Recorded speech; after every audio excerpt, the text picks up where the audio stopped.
palayan ng Maguindanao del Sur. Boom! Sobrang lakas. Kaya natakot ako. Akala ko mang bomba na sumabog. 4 na mga dayuhang pasahero nito patay. Nadamay pati ang isang kalabaw na natapyasan ng nguso. Nakulang ako karaan sa pamantyari ko. Karaan kao ako. Nagdagoy kayo na! Ay, awat ko siya. May kambatupon niya. Patibayan ng sikmura sa pagkain ng mga exotic food gaya ng iprinitong igat Lasang tilapia, pero mas masarap siya sa galunggong. at insekto sa Bulacan Crunchy, para lang siyang chips. at damil ng Aklan. Maganda yung pagkakagata. Parang nagmamantika siya. Isa sa mga record holder ng padamihan ng mga anak. Mga anak, naman! Ang mag-asawa mula Sorsogon na ang mga supling umabot na ng 21.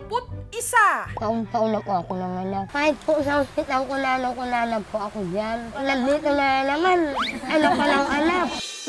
May nasa ilalim ng pagpalit po. Ito po kami dito na natulog. Pag may bibi po, nilalagay na lang po namin sa duyan. Ako na nagiging nanay, mahirap, puyat lagi, tapos minsan walang makain. Minsan nagtatampo po ako kasi ganito yung sitwasyon namin, na dumami kami. May fishball ka na, may dagdag pa. Entertainment! Makikaldag sa mga dancing tinderas ng Leyte. Sana yung order ko!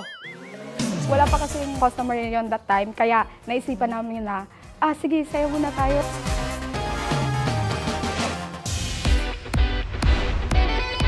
Mga patok na negosyo ngayong 2025, katulad ng do-it-yourself photo booth. Naisip namin na parang maganda to dito, sa malapit na maraming estudyante din. May na-discover akong helmet cleaning vendo. At vendo machine na kayang linisin ang mga helmet ng mga sumasakay ng motor. I used to compete sa mga robotic tournaments. Naisip ko na nagawin siyang vendo machine. Nakikita natin na nag-activate na yung fogging process natin at hintayin lamang natin ng ilang minuto. Natanggal yung amoy niya na maasim, mabango, at malinis yung helmet. Pinuhunan ko 30,000. Siguro yung kinita na itong negosyong to, nasa 8 digits na.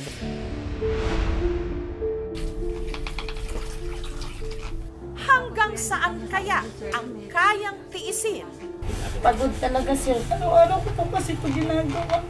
ng misis sa Palawan sa pagseserbisyo sa baldado niyang mister Kilala mo ito? Sino to? na ni hindi na siya naaalala. Nakaramdam po siya ng pagod lang. Bigla po siya nagpawis, nagpalpitate yung heart niya. Nahihirapan na po siya maghinga. Nag-seizure po siya. Papa, mahal kita. Sana po magaling ka na. Mag-asawa yung sa hirap at ginhawa, magkasama tayong dalawa. Yun yung pinangahawakan kong salita.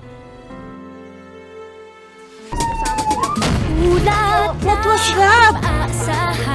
Ito ang Tacloban na dinatnan namin. Isang masamang panaginip. I survived! Ganda ng driver ko. Hindi ako makapaniwala. Ang ganda ng ngipin. Ako po ang inyong kapuso. You're also sweet. Mabuhay from the Philippines.